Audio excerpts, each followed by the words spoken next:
अभी हमने परमाणु संगठन की बात की कि परमाणु संगठन मतलब परमाणु के अंदर इलेक्ट्रॉन, प्रोटॉन, न्यूट्रॉन की क्या व्यवस्था है रहने की।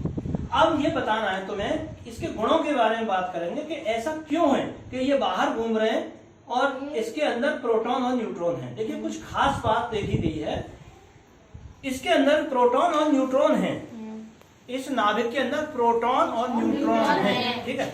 तो देखिए ये जो प्रोटॉन न्यूट्रॉन है, इसमें यह पाया गया है कि जो प्रोटॉन है उस पर धनात्मक आवेश होता है, धन आवेश, और इलेक्ट्रॉन पर ऋण आवेश होता है, इलेक्ट्रॉन पर ऋण आवेश होता है।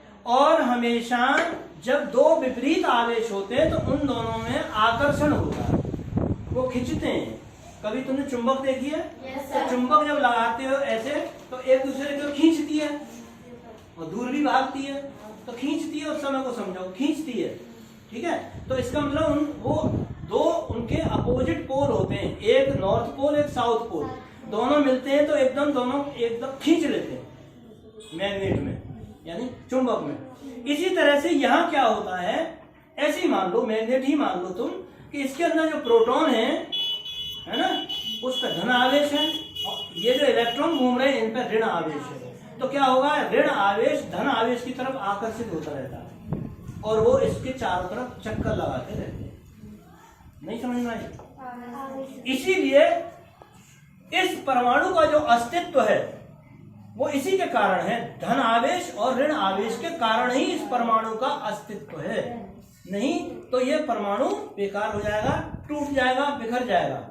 और जब परमाणु ही नहीं रहेगा तो अणु नहीं होंगे, अणु नहीं होगा तो कोई पदार्थ नहीं होगा, पदार्थ नहीं होगा तो ये फिर दुनिया ही नहीं होगी, क्योंकि दुनिया पदार्थ से बनी है सारी। बात समझ में आ गई?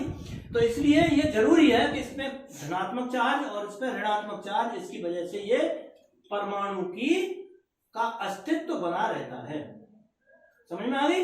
अब एक और बात समझ लो, जितने इसमें इलेक्ट्रॉन होते हैं उतने ही इसमें प्रोटॉन होते हैं संख्या में। जैसे गिनिए इसमें इलेक्ट्रॉन कितने, पहली में 2, दूसरी में 8, 10, इसमें गिनो लास्ट वाली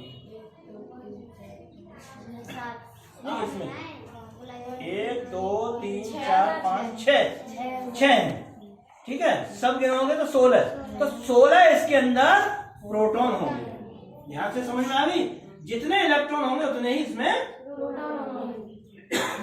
ऐसा नहीं होगा तो फिर कोई ना कोई इलेक्ट्रॉन इधर से उधर भागेगा। जितना चार्ज अंदर होगा, जितना धनात्मक चार्ज होगा उतना ही ऋणात्मक चार्ज होगा, तभी ये एटम, तभी ये परमाणु का अस्तित्व बना रहेगा, ठीक है। तो कभी भी तुमसे कहे कि किसी कोई इलेक्ट्रॉन में 16 इलेक्ट्रॉन है तो बताइए उसके अंदर प्रोटॉन कितने होंगे? 16 ही होंगे। बात समझ में आ गई? तो ये ऐसे ही हर एक में तुम निकाल सकते हो। ये एक एटम बिल्कुल स्पेशल है जो हाइड्रोजन का एटम है, केवल इसमें एक ही कक्षा होती है हाइड्रोजन। ये तो कल बताया था हाइड्रोजन, इसमें खाली एक कक्षा होती है, एक ही इलेक्ट्रॉन होता है और एक इसके अंदर प्रोटॉन होता है। इसके अंदर एक रखा है प्रोटॉन, ठीक है। तो एक इलेक्ट्रॉन एक प्रोटॉन, ये इलेक्ट्रॉन इसका चक्कर काटता रहता है ऐसे चारों तरफ, है ना। समझ में आ गई बात?